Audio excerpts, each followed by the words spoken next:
Welcome to Bulgaria.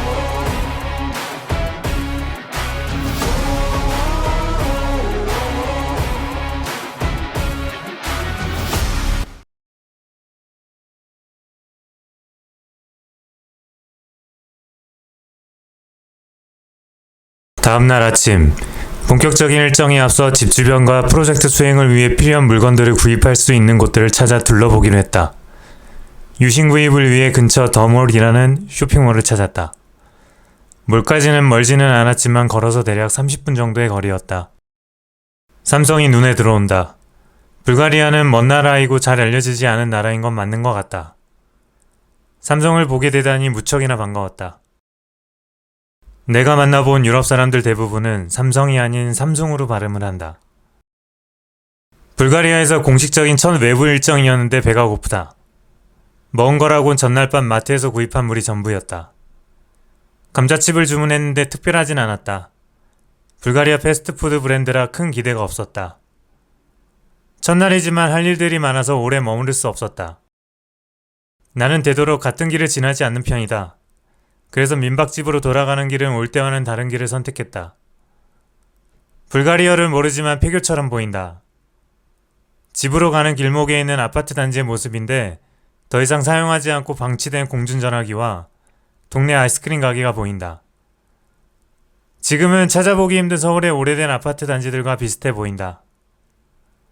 비포장길은 아니지만 울퉁불퉁 바닥이 잘 정비되어 있지 않아서 걸을 때 발목을 조심해야 한다. 나도 몇 번이나 발목을 접질릴 뻔했다. 불가리아도 한국과 날씨가 비슷해서 사계절이 있고 8월이 제일 덥다. 드루즈반 메트로 스테이션. 집에서 가장 가까운 메트로역이다. 가끔 자전거를 타기도 하지만 장비를 사지 않거나 시내로 이동해야 할 때는 거의 메트로를 이용한다. 사진 촬영에 필요한 장비들의 종류와 가격 확인을 위해 카메라샵에 들렀다. 불가리아 화폐 단위는 레프인데 사자를 뜻하는 말이다. 레바는 복수형을 의미하고 보통 레바라고 한다. 1레바가 당시 환율로 650원 정도였던 걸로 기억하는데 현재는 745원이다. 하나 가치가 많이 떨어졌다. 삼각대에 붙어있는 가격을 보니 한국과 큰 차이가 없어 보인다. 소피아에서 가장 번화하고 유동인구가 많은 곳 중 하나인 세르디카에서 프로젝트를 위해 통역을 해줄 비키를 만났다. 나중에 소개되겠지만 한국에서 일을 담당했던 야나는 불가리아 라디오 방송국에 취직하게 되어 참여하지 못하게 되었다. 대신 일할 수 있는 사람을 소개시켜 주었는데 그녀가 바로 옆에 있는 비키이다. 지나가던 커플이 나를 쳐다본다. 불가리아에는 동양인들이 많지 않다. 제법 키가 큰 동양인이 보이니 그들에게는 낯설기도 할 것이다. 현지인들의 시선은 앞으로 익숙해져야 한다. 메트로역 지하에 신기하게도 클럽들이 있다. 수수료가 저렴하다는 환전서를 소개받았는데 앞으로 자주 오게 될 곳이다. 나중에 다시 말할 기회가 있을 테지만 가장 마지막 줄에 대한민국의 원화 환율이 보인다. 미미한 차이였지만 우리나라 화폐와 일본의 엔화의 가치가 거의 비슷했다. 오래된 공장처럼 보이기도 했던 이곳은 왠지 다른 곳일 것 같다는 느낌이 들었다. 안쪽 깊숙이 들어가서 사진을 찍는데 신기하게도 그 누구도 나를 통제하지 않았다. 프로젝트가 끝날 무렵 한 번은 저녁 시간에 센터를 걷던 중 어떤 유러피언이 나에게 다가와 재미있는 클럽을 알려달라고 물었다. 자기가 알고 있는 클럽 외에 다른 클럽도 알고 싶다고 했다. 하필이면 주말도 없이 관광도 못해본 나에게 물어보다니 운도 없는 유러피언이다. 그때 이곳이 클럽이란 사실을 알게 되었다. 이때는 낮 시간이었고 주말이 아니어서 문이 닫혀 있었다. 주말밤 사람들이 가득할 때는 어떤 분위기일지 궁금하다. 유럽에서 작업할 때마다 꼭 들리게 되는 곳 중 하나가 공구샵인데 그냥 지나칠 수 없었다. 불가리아에서 식사할 때는 토마토와 오이 그리고 치즈는 거의 빠지지 않는다. 민박집으로 돌아갈 땐 항상 이 아파트 단지를 지나야 한다.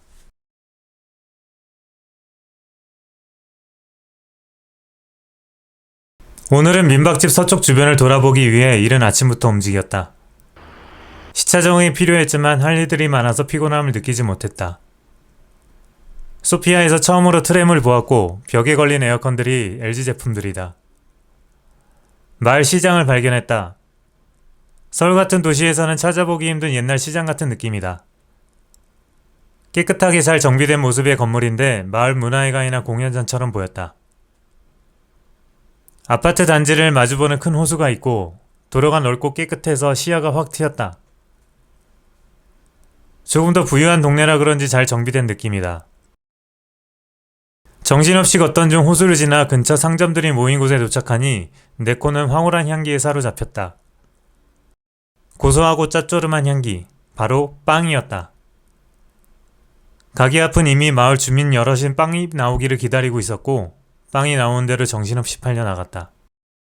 소박하고 맛스러워서 단골 가게로 등록하기로 했다. 진열되어 있는 빵들이 떨어질 때쯤이면 계속해서 새 빵들로 채워진다.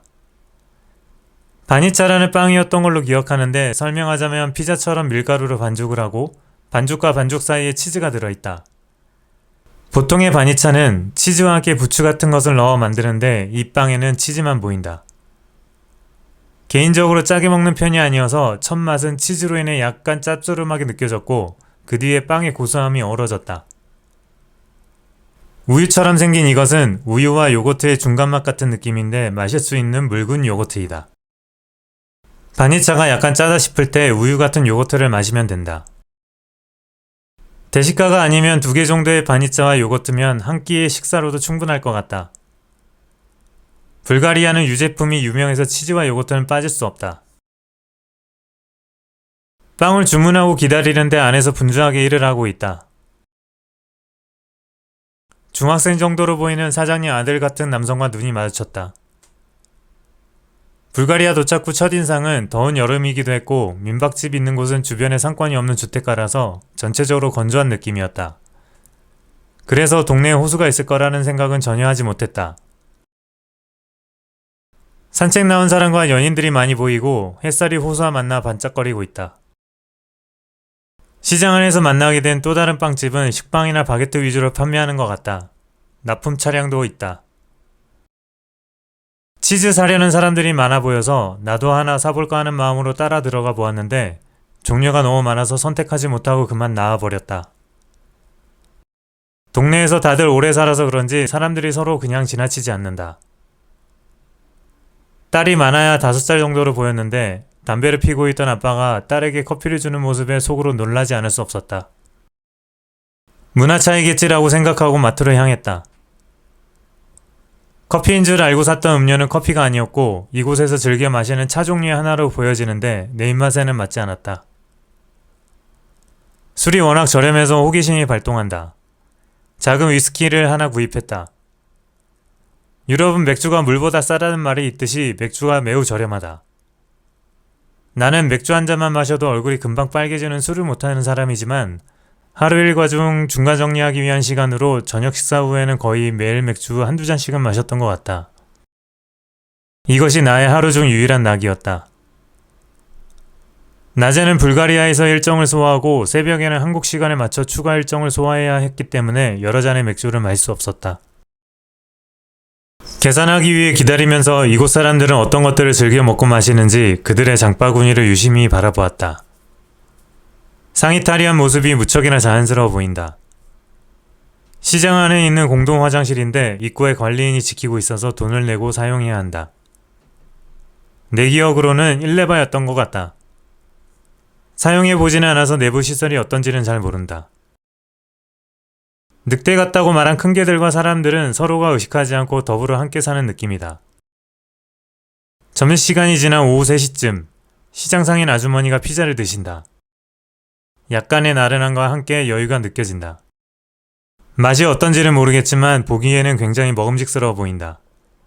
나도 모르게 침샘에 침이 고인다. 근처 케밥집을 사람들이 많이 찾는다. 가격은 대략 4,000원대로 저렴하고 양도 많다. 세트 메뉴처럼 튀긴 감자와 다른 토핑을 추가하면 5,000원이 넘는다. 사람들이 많이 모인 카페에 앉아 커피를 주문했다. 매장 안에 진열되어 있는 모카포트를 보았다. 유럽에 있는 동안은 모카포트를 사용해 에스프레소를 내려서 마셨는데 한국으로 돌아갔을 때 그 맛이 그리울 것 같아서 구입을 망설였다. 하지만 나의 무거운 장비들을 생각하니 바로 포기하고 돌아설 수밖에 없었다. 시장 안에 작은 스낵 코너 같은 카페와 큰 우체국이 보인다. 항공 우편이나 택배 이용을 위해 우체국 업무 시간을 확인하고 중요한 일이 나를 기다리고 있어서 서둘러 집으로 돌아갔다.